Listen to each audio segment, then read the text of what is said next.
मुरंबा मालिकेच्या आजच्या भागामध्ये आपण पाहणार आहोत। आता जेव्हा रमा पुन्हा एकदा आपल्या टेबलजवळ येते आणि ती पाहते तर काय, तिच्या त्या पदार्थामध्ये खूप जास्त प्रमाणात तेल घातलेलं असतं, ते म्हणजे या मूर्ख मालविकाने। आणि रमाला संशय येतो की नक्कीच हे कोणीतरी केलेलं आहे।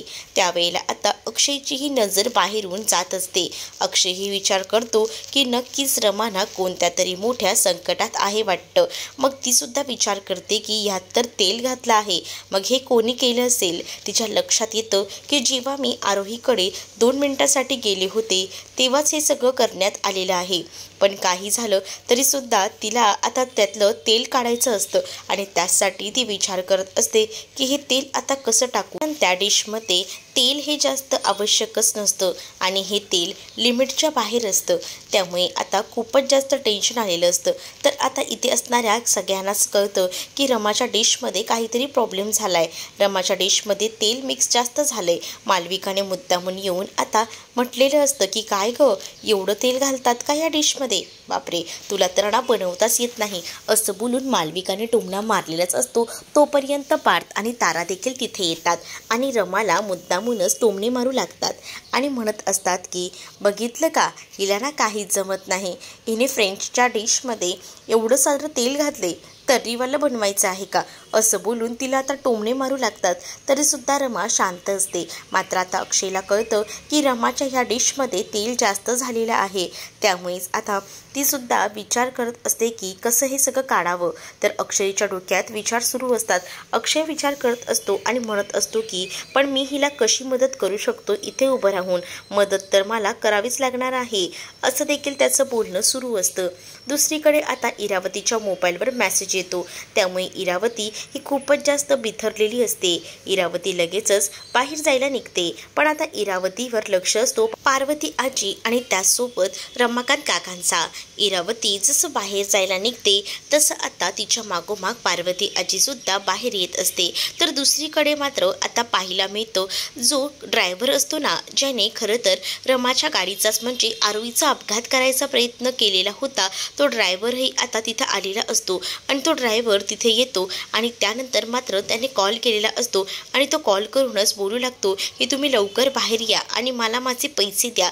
त्यामुळे आता इरावती लगेच बाहेर आलेली असते आणि इरावती त्याला म्हणत असते की अरे तुला तर पैसे मी त्या दिवशीच दिले होते ना, मग आता अजून कोणत्या पैशांची मागणी करतोयस। पण त्यानं ठणकावून सांगितलेलं असतं की त्या दिवशी तुम्ही मला कमी पैसे दिले होते, मला आता माझे पैसे हवे आहेत, काही झालं तरीसुद्धा मी शांत बसणार नाही आहे आणि तुम्ही मला पैसे द्या, असं देखील म्हटलेलं असतं।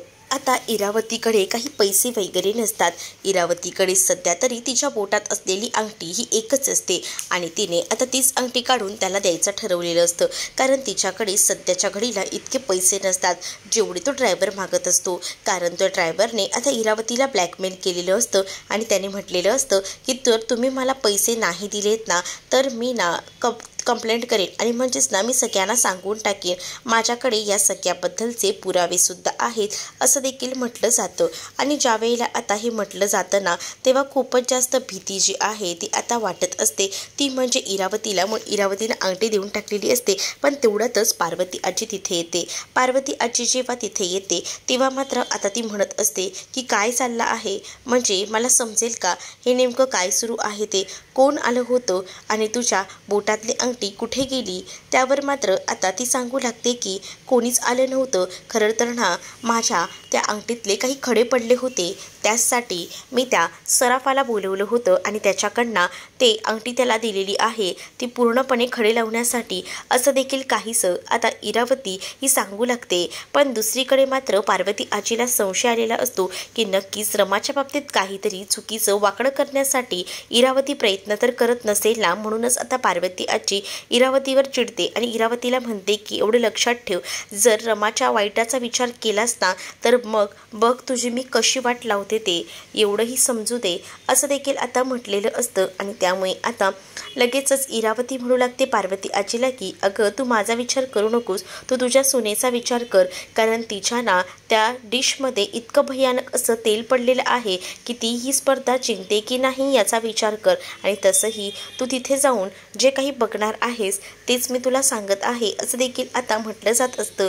दुसरीकडे मात्र आता पार्वती आजी म्हणते की माझी सून आहे ना या सगळ्यात हुशार आहे, मला काहीच प्रॉब्लेम नाही आहे, कारण मला माहिती आहे ना ती या सगळ्यात तरबेज आहेच. तर दुसरीकडे अक्षय जो आहे तो खाणाखुणा करून रमाला या सगळ्यामध्ये मदत करायचं ठरवतो, कारण त्याला तर आता कळलेलं असतं की त्यामध्ये तेल आहे. मग आता तेल सांडलेलं आहे तर मग ते तेल कमी करण्यासाठी अक्षय हा शेफ असल्यामुळे त्याच्याकडे बऱ्याच कल्पना असतात आणि तो त्यातील कल्पनाच रमाला द्यायला प्रयत्न करत असतो, म्हणूनच त्याच्या खाणाखुणा सुरू असतात. पण आता हे तिथे बसलेल्या ताराला समजतं आणि तारा जी आहे ती आता पाहत राहते. तारा जी आहे ती म्हणत असते की काय चाललंय मामा, नाही नाही, बिलकुलच नाही, मदत करायची नाही.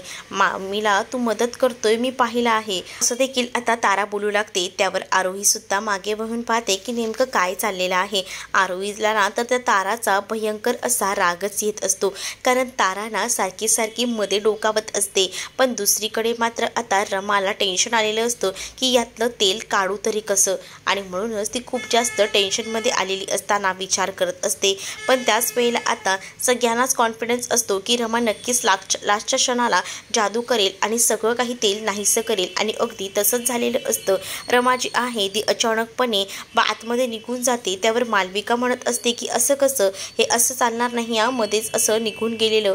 त्यावर आता रमा तिथून गेल्यानंतर तिनं आता काही बर्फाचे खडे आणलेले असतात आणि ते बर्फाचे खडे आणून ती त्या डिशमध्ये टाकते, जेणेकरून जे तेल आहे ते सगळं काही बाहेर पडायला हवं आणि ते शोषलं जायला हवं, हाच त्याचा मागचा उद्दिष्ट असतो. आणि तो जे काही बर्फाचे खडे असतात ती त्या डिशमध्ये व्यवस्थितपणे टाकते आणि त्यानंतर जसं तेल शोषून घेतलं जातं ना तसं ते आता एक एक काढलं जातं. आणि जेव्हा ते एक एक काढलं जातं तेव्हा मात्र आता ती बघतच राहते. आणि त्याच वेळेला आता ती सांगू लागते की चला आता मी ह्यातलं तेल तर काढलेलं आहे, मग आता पुढच्या प्रोसेसला लागूया, कारण आता रमाने ना एकदम भारीच काम केलेलं असतं.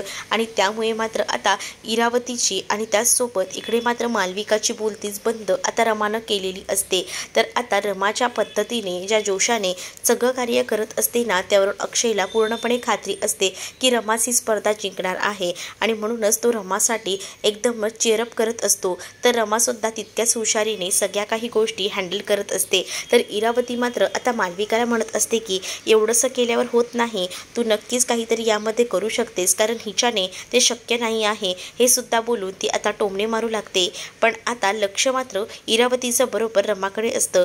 रमाही आता ठरवते की चला काही झालं तरीसुद्धा व्यवस्थित काही त्या गोष्टी करायला हव्यात, आणि म्हणूनच रमाने उत्तमरित्या केलेलं असतं. कारण पार्वती याची सांगू लागते की आता फक्त लास्टचे 10 मिनटं उरलेली आहेत, पटकन सगळं काही आवरून घ्या, कारण 10 मिनटामध्ये मुलंही येतील आणि सगळ्या काही डिश तुम्हाला त्यांच्या समोर ठेवायच्या आहेत, आणि तीच मुलं आता चाकून तुम्हा लोकांना सांगतील की हा पदार्थ कसा झाला आहे ते. तर ते आता रमा जी आहे ती पूर्णपणे तयारीला लागलेली असते. आरोही रमाला चेअरअप करत असते आणि आरोही म्हणत असते की काही झालं ना तरी माझी मम्मा बेस्टच बनवते, आणि ती असं बोलून कौतुक करू लागते. आणि जेव्हा ती कौतुक करत असते ना तेव्हा आता खूपच जास्त आनंद जो आहे तो खरं तर इथे आता रमाला होत असतो, कारण रमाला माहिती असतं की आपल्या मुलीचं कौतुक हे आपल्यासाठी किती महत्त्वाचं आहे. जी मुलगी कालपर्यंत आपल्याला नावं ठेवत होती आता ती चेअरअप करते, हे बघूनच रमाला उभारी मिळते. तर दुसरीकडे मालविकाला सुद्धा आता पटापट स्वयंपाक करायची घाई झालेली असते, कारण तिला माहिती असतं की रमाने तर सगळी काही व्यवस्थित बाजू सावरली, मग आता आपली वेळ आहे. म्हणजेच काय तर रमाचं सगळं व्हायच्या आधी आपण सगळं काही तयार करून ठेवायला हवं. तर इकडे आता वेळ संपत आलेला असतो, म्हणून इरावतीनं तारा आणि त्याचसोबत पार्थला बाजूला घेतलेलं असतं आणि ती आता त्यांना म्हणत असते की तुम्हाला तर माहिती आहे ना की काय करायचं आहे. त्यावर आता ती म्हणत असते की हो मला माहिती आहे काय करायचं आहे ते. तर त्या ढापणीलाच म्हणजे अर्थाला कसं आम्हाला घोळ्यात घेता येतं ना ते आम्ही बघतोच, कारण ती आमच्या शब्दाबाहेर नाही. तिला मी व्यवस्थित सांगते, हँडल करते, तू काळजीच करू नकोस असं देखील इरावतीला तारानं सांगितलेलं असतं. कारण ना तारा आणि इरावती ह्यांचं बॉन्डिंग एकदमच भयंकर असतं आणि इरावती जे जे काही सांगेल ते तारा सगळं ऐकत असते. इकडे आता जे काही पदार्थ बनत असतात त्यामध्ये रमानेच पहिली बाजी मारलेली असते, म्हणजे रमाचं सगळं काही बनवून होतं. तर इकडे आता गोलू आलेला असतो आणि गोलू आरोहीला म्हणत असतो की आरोही, सगळं आज जेवण चांगलं केलंय ना, म्हणजे त्या दिवशी सारखा घोळ तर नाही ना, नाहीतर त्या दिवशी सारखं तिखट असायचं आणि मग आम्हाला त्याचा त्रास व्हायचा. आरोही म्हणत असते की नाही, त्या दिवशी काहीतरी ना चुकून काहीतरी जास्त पडलं होतं, पण माझ्या आईनं ते केलं नव्हतं. नक्कीच नाही, या सगळ्यामध्ये कोणीतरी गडबड केली होती, पण मी ना व्यवस्थित लक्ष देऊन आहे. मला माहिती आहे की हे सगळं ना आता नाही होणार आणि माझीच आई बेस्ट स्वयंपाक करणार हे मला माहिती आहे. असं देखील आता आरोहीला कॉन्फिडन्स असतो आणि त्या गोलूला ती त्याबद्दल सांगत असते. इकडे आता रमा पूर्णपणे सगळं आवरत असते. तेवढ्यातच अक्षय तिथे येतो. अक्षयला रमाचं कौतुक वाटत असतं, कारण रमाने इतक्या कमी वेळात खूप छान असं दिमाग लावून काम केलेलं असतं आणि त्यामुळेच आता प्रचंड असा आनंद जो आहे तो खरं तर झालेला असतो, तो म्हणजे अक्षयला. अक्षय तिथे येऊन आता कौतुक करत म्हणत असतो की खरंच तू कमी वेळात खूप छान उत्तम संधी साधलीस आणि मला हेच हवं होतं. तू जे काही केलंस ना ते एकदम परफेक्ट केलंस आणि तुला यासाठी गिफ्ट तर मिळायलाच हवं, कारण मला असं वाटत नव्हतं की या सगळ्या गोष्टी तू वेळेवर आणि व्यवस्थित करशील, पण त्या व्यवस्थित तू केल्यास आणि त्यामुळेच मला प्रचंड असा आनंद झालेला आहे आणि त्यासाठी मला ना तुला गिफ्ट द्यायचं आहे. तेच गिफ्ट मी तुझ्यासाठी घेऊन आलोय.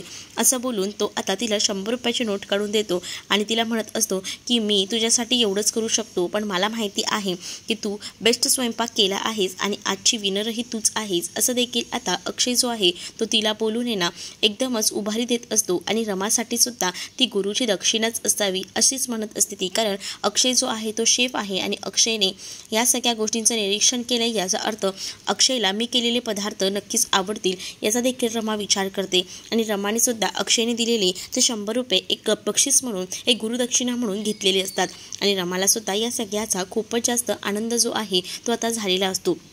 रमा आता ते पैसे घेते तर मालविका पाठमोरी उभी असते. मालविकाला हे काहीच माहीत नसतं की ज्या काही गोष्टी झालेल्या आहेत त्या. दुसरीकडे आता अर्थाला भडकवण्याचं काम तारा आणि पार्थचं सुरू असतं. म्हणजेच ना आता ते दोघंही जण ना अर्थाला भडकवत असतात आणि अर्थाला म्हणत असतात की तुला ना काही झालं ना तरी जज असली तरी आम्ही सांगू ना तसंच बोलायचं आहे, म्हणजेच मालविका आंटीला सपोर्ट करायचा आहे. पण अर्था या सगळ्याला नकार देत असते. अर्था म्हणत असते की असं कसं, जे काही चांगलं असेल ना त्याला तर आम्ही फोर्स करणार ना, त्यालाच मी मत देणार. पण आता तारा जी आहे ती अर्थाला म्हणते की तुला माहिती आहे ना मी कशी आहे ते, मग का उगाच मला त्रास देतेस. मग तुला माहिती आहे, मग मी या सगळ्या गोष्टी सांगून बसली तर तुलाही माहिती आहे की मी काय काय करू शकते ते. म्हणजे आता सगळ्यांना मी ओळख करून देताना तुझी ओळख करून काय देते, तू माझी मेड आहेस. मग आता घरात तर मी तुला त्रास देते, मग शाळेत सुद्धा सगळ्यांना सांगून टाकेन आणि मग सगळे तुला तिथे सुद्धा त्रास देतील. मग तुला तो त्रास हवा आहे का, मग आताच ठरव काय निर्णय घ्यायचा तो. असं देखील आता मुद्दामूनच तारा जी आहे ती अर्थाला सांगू लागते आणि अर्थाला आपल्या बाजूने खेचत असते. म्हणजेच ती आता म्हणत असते की ही रमा काही आता आलेली आहे, पण ही मालविका आपल्यासोबत आधीपासून आहे ना, मग मालविकाला आपण ओट करायचं आणि मालविकाला जिंकवायचं. पदार्थ कसाही असो तू डायरेक्ट सांगायचं की हे बरोबर झालं नाही आहे, काही झालं तरी आता मालविकाला या स्पर्धेत जिंकवायचं, नाहीतर तुझी अवस्था काय करून ठेवेन हे तुला सुद्धा चांगलंच माहिती आहे ना. असं देखील आता मुद्दामूनच तारा जी आहे ती आता बिचारा त्या अर्थाला बोलत असते. अर्था जी आहे ती खूपच जास्त घाबरते, कारण तिला कळून चुकलेलं असतं की बघ ना काही झालं तरी सुद्धा आपल्यावर कसे आरोप कसे काही गोष्टी केल्या जात आहेत. आणि अर्थाला आता पार्थ देखील समजावतो आणि म्हणतो की मला माहिती आहे आम्ही जे काही तुला समजावलं आहे तू तसंच वागणार आहेस आणि मालविकालाच ओट करणार आहेस आणि मालविकानेच चांगलं स्वयंपाक केला आहे असं तू सगळ्यांना सांगणार आहेस. मग तर झालं ना, एवढंच आम्हाला बोलायचं होतं म्हणून तुझ्याकडे आलो होतो असं देखील आता तिला ते म्हणत असतात. आणि अर्थाला या सगळ्या गोष्टी मान्य नसतात, परंतु अर्थाला चारही बाजूने आता पूर्णपणे वेढून टाकलेलं असतं आणि तिला सांगितलेलं असतं की तू कोणतेही बदल तुझ्या बोलण्यामध्ये करायचे नाही, आम्हाला वचन देत असं. आणि बिचाऱ्या मुलीने वचनही तिला दिलेलं असतं, कारण तिला माहिती आहे जर ह्यांचं ऐकलं नाही तर आपल्यावर याचे बरेच परिणाम होऊ शकतात आणि म्हणूनच काय झालं तरी आता सगळं काही सावरून घ्यायचं असंच आता अर्थानं ठरवलेलं असतं.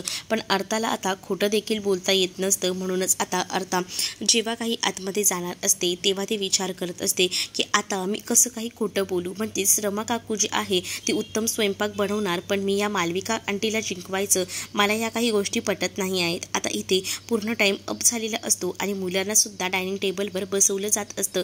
तर आरताना तिथून लांब लांब पळत असते. तर पार्वती आजी तिला म्हणत असते की आरता, काय झालं आहे, तू लांब लांब का जातेस, तूच या मेन ह्याची जज आहेस, मग असं लांब लांब पळायचं नाही असं देखील सांगितलं जातं. आणि त्याच वेळेला आता तिला बघत असते ती म्हणजे इथे असणारी मालविका. तर पार्वती आजी तिला थांबवायचा प्रयत्न करते, पण आता आरता जी आहे ती तिथेच जाऊन बसते. तर दुसरीकडे आता पार्वती आजीने तर पूर्ण गेमच चेंज केलेला असतो आणि म्हणजेच मुलं सगळीजण डायनिंग टेबलवर बसलेली असताना मुलांना ती काही सूचना देत म्हणत असते की बघा मुलांनो, आता आपल्याला अशा पद्धतीनं नियोजन करायचं आहे.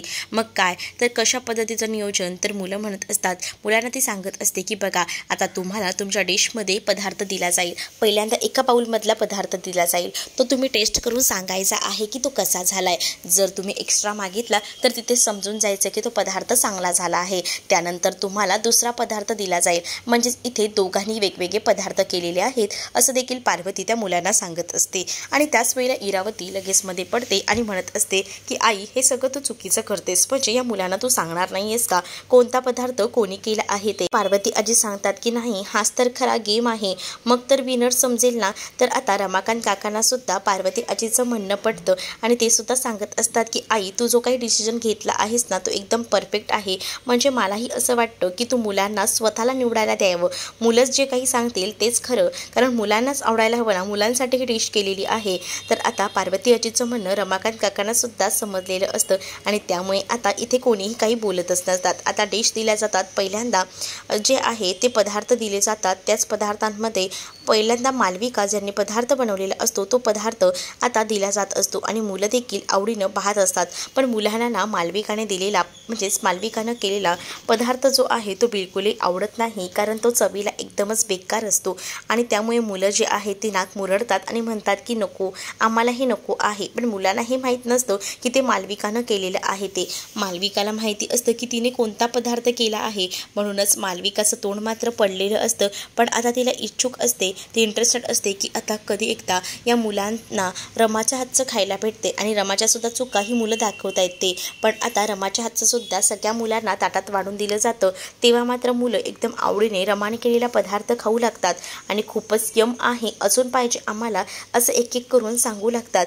आणि त्यावेळेलाच रमाला तिच्या केलेल्या कामाची पावती मिळालेली असते आणि त्यामुळे आता इकडे मात्र मालविका आणि त्याचसोबत इरावतीची तोंड पाहण्यासारखी झालेली असतात, कारण मुलांनी स्वतःच रमाला जिंकवलेलं असतं. तर आता आरोहीला सुद्धा पूर्ण कॉन्फिडन्स असतो की हे खूपच छान झालं आहे, म्हणजेच नक्कीच माझ्या आईनं केलं असणार आहे आणि ती चार माणसांमध्ये रमाचं कौतुक करू लागते.